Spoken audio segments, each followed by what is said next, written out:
Welcome back to Good Morning, Boss. Okay, pasalamat muna tayo sa nagbigay sa atin ng mangga, si Mr. Virgilio Joaquin ng Thank Santa you so Maria, much. Bulacan. Thank you. Tamis po na mangga. Mangga? Joke lang. Okay. Eto, speak of mangga, sigurado ako gutom na kayo. May pinuntahan na naman si Direk Carby Salvador, ang avocado bliss and cream puff. Nako, ito pala yung natutunan niyang lutuin sa Cooking Master Boss.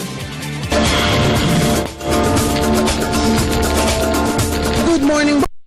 Welcome po to Cooking Master Boss. Ako po si Carby Salvador, ang inyong Cooking Master Boss for today. Kung noong isang linggo, tinuruan ko po kayo gumawa ng burger and chicken. Ngayon naman po, tuturuan ko po kayo gumawa ng refreshing dessert. Take note, dessert. And may bonus pa kayo, isang cream puff. Malalaman natin yan kung paano itong gawin. Halika, samahan niyo kami. Here are the ingredients for the avocado bliss. Mag-prepare ng sugar syrup, crushed ice, mashed avocado, vanilla ice cream, and condensed milk. Kunin ang laman ng avocado, mash the avocado, lagyan ng condensed milk, ilagay sa ice, at lagyan ng ice cream. I-top ng condensed milk, lagyan ng sugar syrup.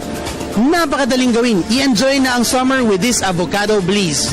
And ang ituturo naman nila sa atin ngayon is a French dessert. Ang tawag ito ay Cream puff, pero tawag dito kasi sa bread natin is profiterole. profiterole.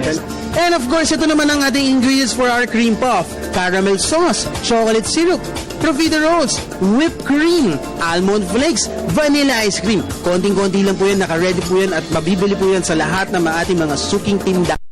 Put caramel sauce, chocolate syrup, ipatong ang pastry, lagyan ng ice cream, top it with whipped cream and sweet almond flakes. Sweet na sweet ang summer sa ating simple and yet delicious dessert.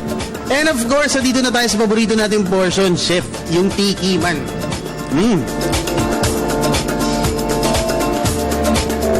Masarap naman. Chef, malamang yung mga viewers natin dyan nagtatanong, pwede ba natin i-alter ito? Instead of avocado, pwede ba lagyan ng iba? Pwede, kasi marami naman tayong mga fruits. Tikman naman natin itong susunod. Dito, ano bang pwede natin ipalit dito kung kunyari wala tayo nitong, ano bang klase tinapay ito pare? Profiterole yan eh. Pandesal, pwede yan. Siguro, pwede. Hair nuts, pwede bang mani? Pwede, kasi medyo mahal nga yung almonds. Kung gusto niyo matikman itong napakasarap at napaka-authentic na dessert, andito lang yan sa Malate, Cafe Adriatico. napakasarap, Chef.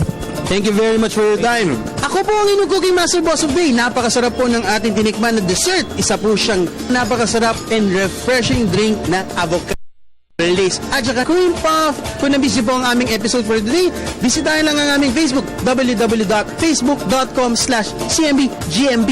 Again, ako po ang inyong Cooking Master Boss for today, si Carby Salvador. Lakwatsa ulit tayo next week. See you!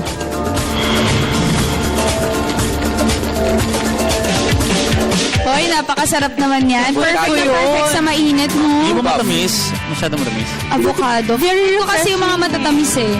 Kahit mag-cheat day ka once a At week. ang avocado, healthy.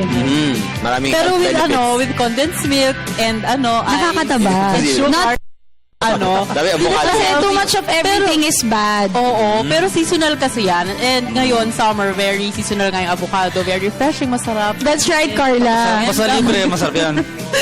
Alright, ito naman, syempre, just to wrap up today's episode, alam nyo na pag-usapan namin ni Jules on how you can show in your own little way your love for our country. At yan, ako, in my own little way, I patronize Filipino products. Si Jules naman, ang ginagawa niya, may mga projects and programs po ang kanilang mga grupo ng kabataan, kung saan may mga advocacy silang mga ginagawa upang makatulong at makahikayat ng iba pang mga kabataan upang mahalin ang ating sariling bayan. At yun nga, ako na yung spokesperson.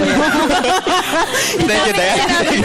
Actually, may book na lumabas before, yung 12 Little Things You Could Do for Our Country. As in, as basic as paying your taxes, yung pagkuha ng resibo, malaking bagay na yan, yung pagtawid sa tamang tawiran. Sumunod sa batas. Jules, gusto ko lang din sabihin na maganda yung sinabi ni Shanice Espirito, yung kanina nating guest, na sinabi niya na kailangan aralin natin is parang i-educate natin yung sarili natin with our history kasi this is more of to appreciate kung ano man yung natatamasa nating kalayaan ngayon at maganda yung ginagawa.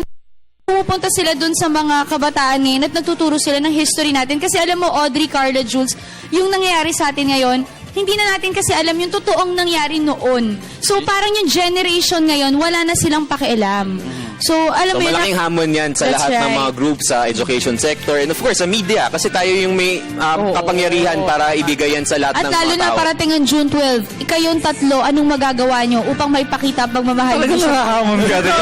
Nakakatakot naman kaya. Wait lang. Hindi, ang importante po dito mga boss, kilalanin natin kung ano yung pinanggalingan natin at respetuhin natin yung at maging Mahalin ang sariling mabuting atin. citizen. Tama. That's right. Beyond Sa sa batas. pagkasabit ng flag or pagsusot ng barong, Daming mas marami ways pang pwede eh. gawin. Ang dami kasi nagsusot lang ng t-shirt pero magtatapon naman ng Tama. dumi sa kalsada, yung simpleng bagay na gano'n. Oo. Mahalin mo yung maliliit bansa na mo. bagay na Oh, gano'n. tapos si Miss Pinky Aceron, nakilala natin kanina sa Real Talk. Yung boses. Siya yung bosses behind The Subscriber Cannot Be Reached. Saka Ang galing, mabuhay. no? Kanina Sa napag-usapan din LRT, natin MRT, di ba? yung sa kay SIM IT card expert registration. SIM card registration. Ako sana nga maipatupad yung That's batas na yan right. dahil mapoproteksyon na natin yung ating sarili kapag rehistrado SIM card. Alright, friend. Ito na, friend. Ayan po, Madali nagtatapos yan. ang isang Tapos na oras tayo. natin pagsasama na puno-puno ng Gilbert. palitan at impormasyon.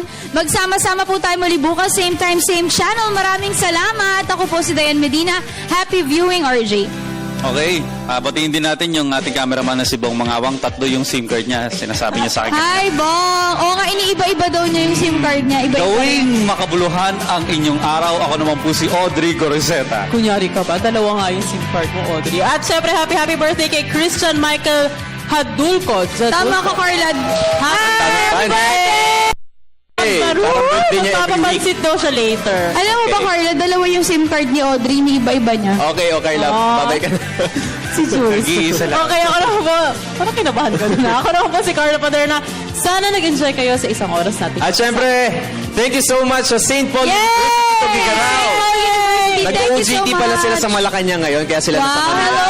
Welcome to the morning, Welcome boss. to our studio. And syempre, maraming salamat mga boss. Ako naman si Jules Giang. Kaya sama-sama pa rin tayo bukas sa parehong oras at sabay-sabay namin kayo babatiin ang Good morning, boss!